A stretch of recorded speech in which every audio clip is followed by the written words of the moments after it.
आज से 6 माह कबल, मैं तब समा टीवी में था, मैं अपने दोस्त के साथ जा रहा हूँ, डिफेंस से आ रहे थे हम, ब्रिज से उतर के हमने जाना था रिंग रोड पे, पुलिस वालों ने गाड़ी रोकी, दोस्त मेरा साथ बैठा था, हाँ जी कोई वेपन वगैरह तो नहीं है? अच्छा मुझे नहीं पता। मैं कहा भैया उसने, मेरे दोस्त ने कहा नहीं जी है मेरे पास, लाइसेंस याफ्ता है मेरी प्रोटेक्शन के लिए। अच्छा जी दिखाएं जरा। उसने निकाल के दे दिया, साथ अपना लाइसेंस भी दे दिया। सर जी बंदूक फड़ी गई है, सर जी पिस्टल फड़ाया गया।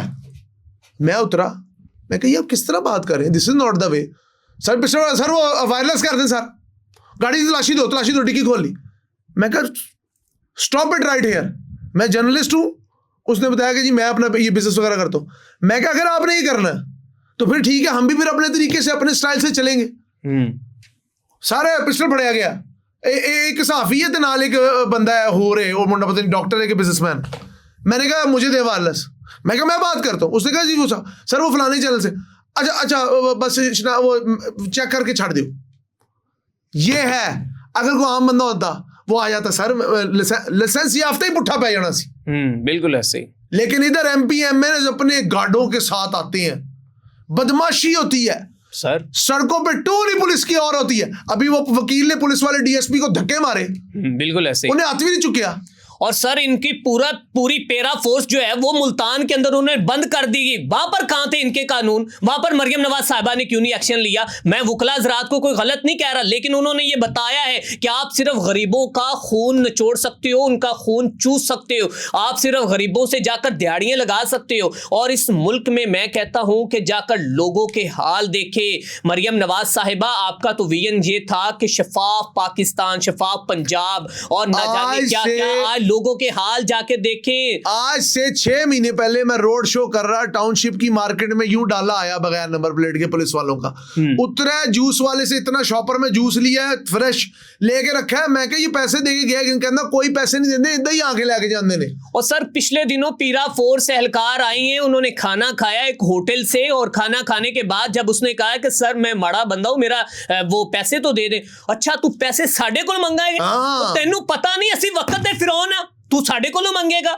जनाब उसके बाद क्या हुआ है, उस शख्स को बड़ा भारी जुर्माना कर दिया जाता है और वो जा रहे हैं। ओ भाई कोई एक ते टंगो, कोई एक ते कहां टंगो, कुछ सानू भी पता चले भाई। पीरा ने मीडिया को पहली बार बुलाया हमें, वो जो उनके हेड है फारूक साहब, कैप्टन फारूक रिटायर्ड है जो भी, उन्होंने कहा जी कि मैं तो बहुत लॉ एंड ऑर्डर वाला बंदा हूँ। पीरा का भी उस वक्त अरफा करीम टावर में इनका ऑफिस था, मुझे नहीं पता इनका हेड ऑफिस का है, मैं ये करूंगा। उन्होंने एक स्लाइड स्लो चलाया, ये बताया इतने लोग एप्रीहेंड किए, इतनी कंट्रोल कराई, इतनी जमीन वागुजार कराई, हम पूरे पंजाब में बम्बास्टिक किस्म की रेवोल्यूशन रहेंगे, आप देखेंगे इंसाफ मिलेगा गरीब आदमी की, अगर हमारे बंदे होंगे एप्रीहेंड करेंगे, एनफोर्समेंट स्टेशन, ये ठा ठा ठा स्लाइड। ओके, हमारी कॉफी पीजिए, बड़ी अच्छी कॉफी होती है। उसके बाद से आज तक सहाफियों को वापस बुलाया नहीं गया।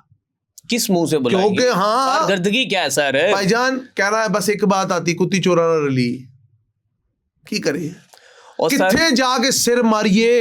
इथे पीरा होए, इथे सीसीडी होए, इथे LWMC होए, इथे सुतरा Punjab, you name the department and I will highlight the corruption. Hamza sahab मैं कहता हूं बिल्कुल मरियम नवाज साहिबा आप बहुत अच्छा कर रही हैं, आपके फैसले, आपकी जो अब तक पॉलिसीज हैं बहुत अच्छी हैं, दावे भी हैं। मैं कहता हूं मैं यहां पर बात ये करना चाहता हूं, बिल्कुल बेहतरीन हो रहा है आपने। मैं कहता हूं कि पंजाब को सिंगापुर पेरिस तो बना दिया आपने, सब कुछ कर दिया आपने। कहा सर मैं मेरी बात को तो मुकम्मल होने दे हमजा साहब, खुदा के लिए बात को मुकम्मल होने दे। इन्होंने जनाब सिंगापुर की आपने मिसालें दे दी, आपने एग्जाम्पल दे दी, और आपने कहा कि मैं किसी भी सूरत जो है वो करप्शन बर्दाश्त नहीं करूंगी, मैं किसी भी सूरत कोई भी कुताही बर्दाश्त नहीं करूंगी, मैं किसी भी सूरत मरियम नवाज साहिबा आपने कहा कि कोई भी गरीब रेहड़ी वाला बाजार में चलता हुआ मैं बर्दाश्त नहीं करूंगी। और जनाबे वाला आपने उनके रोजगार के लिए उनको दिया क्या है? आप जब हमें ब्रॉड की एग्जांपल देते हैं और सर दी फ्री रेहड़ियां, उसकी करप्शन भी सुनी आपने, जो उसकी करप्शन सामने यासर शामी ने मुकम्मल तौर पर इसके ऊपर प्रोग्राम किया ना, उन्होंने तो अपने हाथ झाड़ दिए। भाई 1000 अगर रेडियां दे दी हमजा साहब, तो अगर 1000 रेडियो वाला एक खानदान 1000 बंदा उससे कमा रहा था, तो उस 200 रेडियो से क्या होगा? मुझे ये बताएं। सहूलत बाजार नहीं दिया आपको, जहां पे आप अपनी मर्जी से पल नहीं डाल सकते, कहना हाथ नहीं लाना, किराया बड़ा। और 5 रुपए का फर्क देके इन्होंने इतनी इतनी बड़ी बड़ी बिल्डिंग्स वहां पर बना दी और इन्होंने सहूलत बाजार के नाम दे के।